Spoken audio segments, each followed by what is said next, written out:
Microsoft, OpenAI, and United States Teachers Union are hatching a plan to bring artificial intelligence into the classroom, and that is a headline from Wired today. So joining us live now is the author of that piece from Wired, a senior writer for Wired covering big tech, Paresh Dave. Thanks so much. Okay, so let's talk about this. Students, they're turning to AI to solve math problems, to write essays.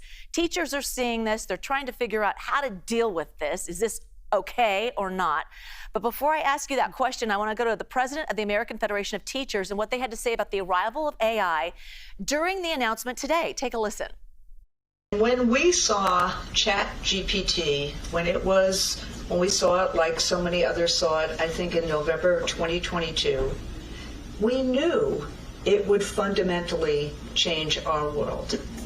The question was whether we would be chasing it or whether we would try to harness it. Aha. Okay, Paresh, what do we know about this? What is the plan? What does it mean for teachers? Yeah, so the American Federation of Teachers is teaming up with Microsoft, with OpenAI. They're going to open up a national academy in New York where they're going to try to train teachers on how to incorporate AI into the classroom. How can we ethically and smartly allow teachers to harness AI technologies, whether it be a chatbot like ChatGPT or something else that comes in the coming years. And they want to train up hundreds of thousands of teachers, about 10% of all teachers in the US over the next 5 years. Yeah, it's going to exist, so let's work with it. But you can't have your student write the whole essay using AI, so we have to catch them on that. Or maybe that's the future, right? That's what they're trying to figure out. All right. And that's what we expect this academy to research and look into.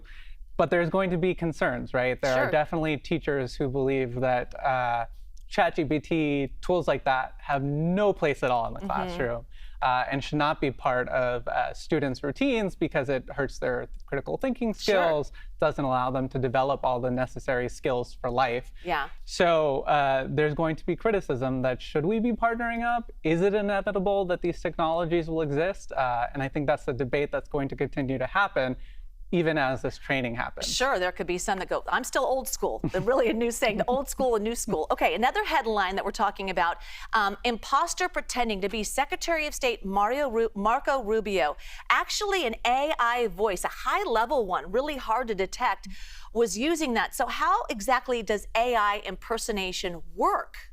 It's very simple. You upload a short audio clip of someone's voice. You download their voice from a YouTube video somewhere else where it's easy to find. You upload it to one of many services that now exist to allow for this. And a few minutes later, you have a giant voice print that you type in what you want it to say, and it says it.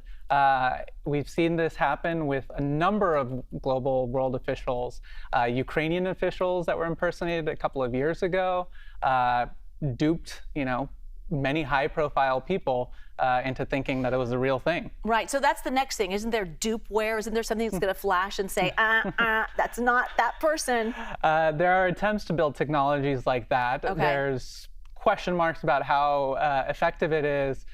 Is it something that companies actually want to roll out?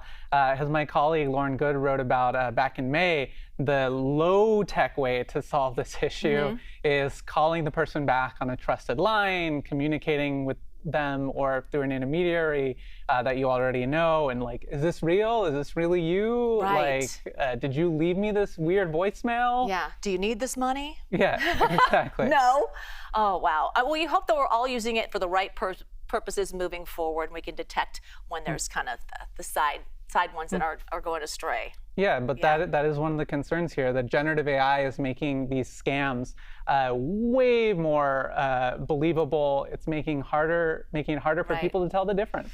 All right. Well, thank you for being here in person, real life. I appreciate all your information, and thanks for all the work you're doing. Absolutely. All right. Thanks so much. Paresh from Wired.